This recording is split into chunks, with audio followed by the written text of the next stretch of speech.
Bayangkan, kita bukan orang jahat. Kita sholat, kita beriman, tapi suatu hari kita menunda kebaikan. Lalu penundaan itu berubah menjadi kesalahan terbesar dalam hidup kita. Pernah nggak kita menunda sesuatu yang penting, bukan karena nggak mampu, tapi karena merasa, nanti aja? Pernah nggak kita sebenarnya siap, tapi kalah oleh rasa santai, sampai akhirnya semuanya terlambat? Kisah ini bukan tentang orang kafir, bukan tentang munafik, tapi tentang seorang sahabat Nabi yang imannya kuat, lisannya jujur, tapi kalah oleh menunda. Bayangkan, satu keputusan kecil, bukan maksiat besar, bukan dosa zina, bukan mencuri, hanya menunda. Namun, akibatnya, dijauhi masyarakat, diabaikan Rasulullah, disisihkan dari kehidupan sosial, dan diuji selama 50 hari penuh. Inilah kisah Ka'ab bin Malik. Bukan kisah pahlawan tanpa celah, tapi kisah manusia jujur yang hampir hancur karena lalai.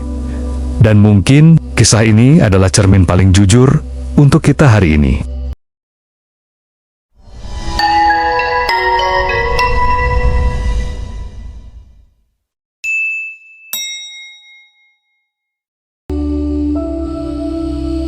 Bagian ke-1, Ka'ab bin Malik. Dia tidak lemah, dia tidak miskin. Ka'ab bin Malik bukan sahabat biasa. Ia seorang penyair Rasulullah, hadir di Baiat Aqabah, terkenal cerdas, fasih, dan beriman. Saat Rasulullah mempersiapkan perang Tabuk, kondisinya berat. Panas ekstrim, jarak jauh, musuh kuat Romawi. Namun, anehnya, Ka'ab bin Malik sedang dalam kondisi terbaik hidupnya. Ia punya kendaraan, tenaga, waktu, tapi disinilah musuh terbesar datang. Menunda. Besok aku berangkat. Masih ada waktu. Aku siap, tapi nanti. Ka'ab bukan orang miskin, bukan pula lemah. Ia punya 2 kendaraan. Sesuatu yang langka saat itu, namun justru karena merasa aman, ia menunda.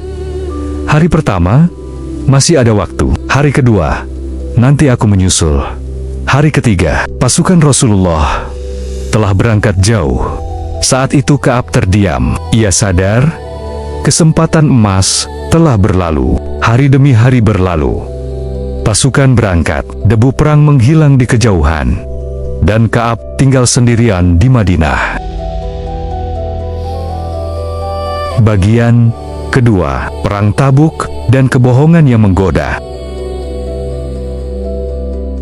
Perang Tabuk adalah ujian berat, panas menyengat, jarak jauh, musuh besar. Saat Rasulullah kembali, orang-orang munafik datang satu persatu dengan alasan palsu dan diterima secara lahiriah. Ka'ab bisa saja berbohong, tapi hatinya bergetar. Dan Rasulullah menerima secara lahiriah. Urusan hati diserahkan kepada Allah. Ka'ab bisa saja berbohong, cari alasan, selamat dari hukuman sosial. Tapi di depan Nabi, Ka'ab berkata, "Wahai Rasulullah, demi Allah, aku tidak punya alasan. Aku mampu, tapi aku menunda." Rasulullah berkata, adapun dia, maka dia telah berkata jujur. Tapi kejujuran itu tidak langsung diselamatkan. Bagian ketiga, hukuman yang lebih pedih dari pedang. 50 hari yang lebih berat dari pedang. Rasulullah memutuskan tunggu keputusan Allah. Tidak ada yang berbicara dengannya. Madinah terasa sempit, bumi yang luas seakan menghimpit dadanya, bahkan istrinya diminta menjauh sementara.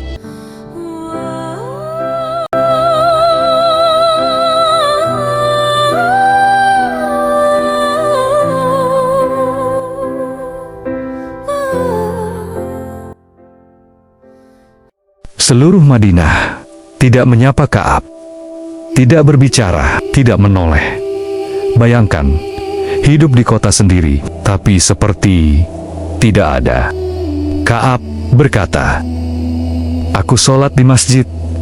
Aku memberi salam. Tapi aku tidak tahu apakah salamku dibalas atau tidak. Madinah yang terasa asing baginya.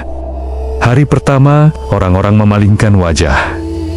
Hari ke-10, senyum tak lagi ada. Hari ke-30, Ka'ab berjalan di pasar, menyapa, namun tak satu suara pun menjawab. Ia sholat di masjid.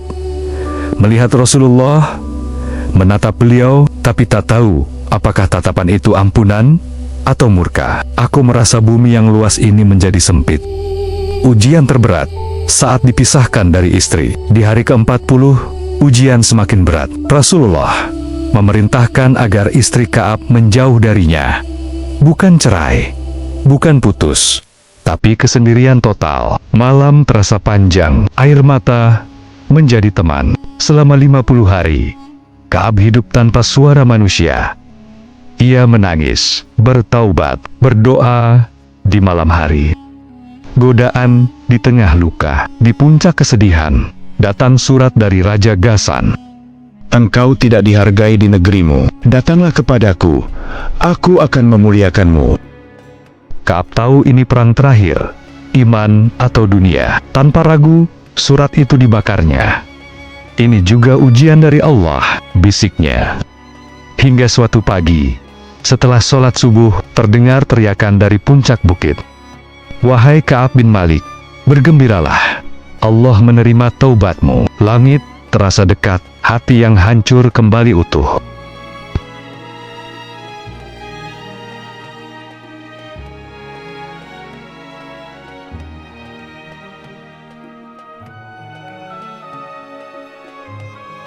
Allah mengabadikan kesedihan itu. Allah berfirman dalam Quran Surat At-Taubah ayat ke-118 tentang mereka yang ditangguhkan taubatnya hingga bumi terasa sempit dan jiwa tercekik. Terhadap 3 orang yang ditinggalkan dan ditangguhkan penerimaan tobatnya hingga ketika bumi terasa sempit bagi mereka, padahal bumi itu luas dan jiwa mereka pun terasa sempit bagi mereka, serta mereka telah mengetahui bahwa tidak ada tempat lari dari siksaan Allah melainkan kepadanya saja. Kemudian Allah menerima tobat mereka agar mereka tetap dalam tobatnya. Sesungguhnya Allah Maha Penerima Tobat lagi Maha Penyayang. Quran Surat At-Taubah ayat ke-118.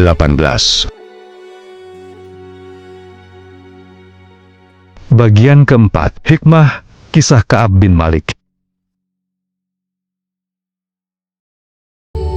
Kisah Ka'ab bin Malik telah mengajarkan kepada kita berbagai hikmah yang menarik. Diantaranya adalah 1. Kata nanti adalah musuh terbesar iman. Ka'ab bin Malik bukan malas, bukan miskin, bukan lemah. Ia hanya berkata dalam hati, masih ada waktu, dan kalimat itu membuatnya kehilangan kesempatan jihad. Bagaimana dengan kita hari ini yang selalu mengatakan, nanti tobat kalau sudah tua, nanti hijrah kalau sudah mapan, nanti sholat tepat waktu kalau hidup sudah tenang. Padahal, kesempatan tidak menunggu kesiapan kita. 2. Menunda kebaikan bisa berujung pada luka panjang. Ka'ab bin Malik 1 kali menunda, berujung 50 hari diboikot, bukan karena dosanya paling besar, tapi karena ia lalai saat mampu. Ia menyepelekan kebaikan saat memiliki fasilitas terbaik, menunda kebaikan saat waktunya luang, mengesampingkan kesempatan saat memiliki segalanya. Padahal semua itu adalah bagian dari cobaan dan godaan sementara. 3. Kejujuran terasa pahit, tapi menyelamatkan masa depan. Ka'ab bisa berbohong. Ia tahu alasan palsu akan diterima, tapi ia memilih jujur dan harus menanggung sunyi yang menyiksa dirinya. Kita semua hidup di era pencitraan, bergaya hidup yang dibuat-buat di media sosial, menyembunyikan dosa dengan tampilan baik-baik saja. Kisah ini mengajarkan, jujur itu berat di awal, tapi ringan di akhir. 4. Sunyi karena Allah lebih mulia daripada ramai dalam dosa. Ka'ab sendirian di kota sendiri, tak ada sapa, tak ada notifikasi, tak ada pelukan, namun justru di sunyi itulah taubatnya matang. Bagaimana dengan kita? Kadang Allah menjauhkan manusia agar kita mendekat kepadanya. Kesepian bisa jadi proses penyelamatan, bukan hukuman. Jangan tunggu iman kuat untuk taat, namun taatlah agar iman kuat. Ka'ab menunda karena merasa belum siap, tapi iman tidak tumbuh saat menunggu. Iman tumbuh saat melangkah meski berat. Pelajaran besar bagi kita, ketaatan mendahului perasaan, bukan sebaliknya. 5. Taubat itu bukan hanya menyesal, tapi bertahan. 50 hari tanpa kepastian, tanpa jaminan akan diampuni. Tapi Ka'ab tidak lari, tidak pindah kubu, tidak menyalahkan Allah. Bagaimana dengan kita hari ini? Hijrah bukan soal viral, tapi konsisten. Taubat sejati diuji oleh waktu, bukan emosi sesaat. 6. Allah mencintai hamba yang jujur meski jatuh. Allah sendiri yang mengabadikan kisah Ka'ab dalam Al-Quran Surat At-Taubah ayat ke-118. Bukan untuk mempermalukannya, tapi untuk mengangkat derajat kejujurannya. Bagaimana dengan kita hari ini? Gagal itu manusiawi, bertahan dalam kebenaran itu mulia. Menunda bisa menjatuhkan orang baik, kejujuran mungkin menyakitkan, tapi menyelamatkan. Allah mendidik Hambonia dengan cara yang paling tepat. Bukan seberapa cepat kamu taubat, tapi seberapa jujur. Demi Allah, sejak aku jujur hari itu, aku tidak pernah berdusta lagi. Ka'ab bin Malik.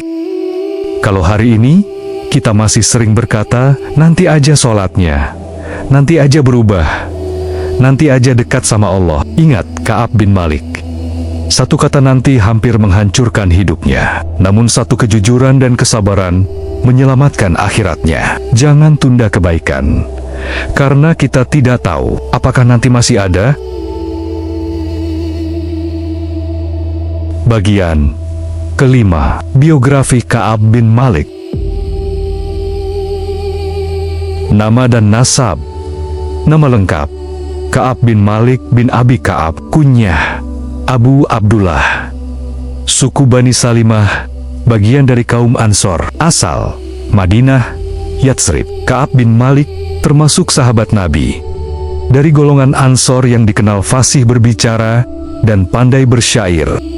Masuk Islam. Ka'ab bin Malik masuk Islam sebelum hijrah Rasulullah ke Madinah. Ia termasuk kaum Ansor yang menerima dakwah Islam dengan penuh keimanan dan kesiapan berkorban. Kedudukan dan kepribadian. Ka'ab dikenal sebagai sahabat yang jujur, penyair Rasulullah yang membela Islam dengan syairnya. Pribadi berani, cerdas dan tegas dalam iman. Ia sering menggunakan syair untuk menyemangati kaum muslimin dan melemahkan musuh-musuh Islam.